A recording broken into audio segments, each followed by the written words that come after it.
اعوذ باللہ من الشیطان الرجیم بسم اللہ الرحمن الرحیم۔ السلام علیکم حاضرین و ناظرین، میں ہوں آپ کی ہوسٹ ڈاکٹر رومی علی۔ امید کرتی ہوں کہ آپ سب خیریت سے ہوں گے۔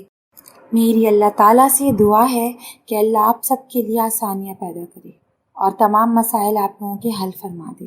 آپ سب ایک خوشحال اور خوبصورت زندگی گزاریں اللہ اور اس کے رسول صلی اللہ علیہ وسلم کے احکام کے مطابق۔ ایک بھائی کا سوال تھا کہ زیر ناف اور بغلوں کے بال کب کاٹے جائیں، اور اگر نہ کاٹ سکیں تو کیا گناہ ملے گا؟ 10 چیزیں سارے نبیوں کی سنت ہیں۔ ان میں سے ایک اللہ کے حبیب صلی اللہ علیہ وسلم نے فرمایا کہ بغلوں کے بالوں کو کھیڑنا اور زیر ناف بالوں کو صاف کرنا، یہ بھی سارے نبیوں کی سنت ہے، اور یہ انسان ہونے کی نشانی ہے۔ جو یہ نہیں کرتا اس میں انسانیت نہیں پائی جاتی، وہ جانور کہلاتا ہے۔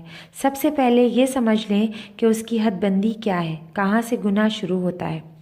مستحب یہ ہے کہ ہر جمعے آدمی اپنے بغلوں کے اور زیر ناف بالوں کو صاف کرے، ناخن کاٹے، مونچھوں کو ٹھیک کرے، پورے بدن کی زینت ہر جمعے کو اگر ہم کر لیں تو اس میں ہمیں ثواب بھی ملے گا اور صفائی بھی ہو جائے گی، ورنہ ایک جمعہ چھوڑ کر دوسرے جمعہ کر لیا کریں۔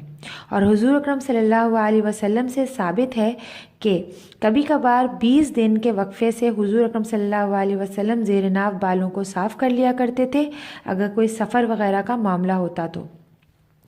بہرحال بہتر ہے کہ ہر جمعے کر لیں، نہیں تو ایک جمعہ چھوڑ کر لیں۔ اگر کوئی زیادہ ہی بیماری ہے یا زیادہ ہی مجبوری ہے، آپ بیمار ہیں، آپ کو موقع نہیں مل رہا، آپ سفر میں چلے گئے، آپ کو موقع نہیں ملا، تو حد کیا ہے؟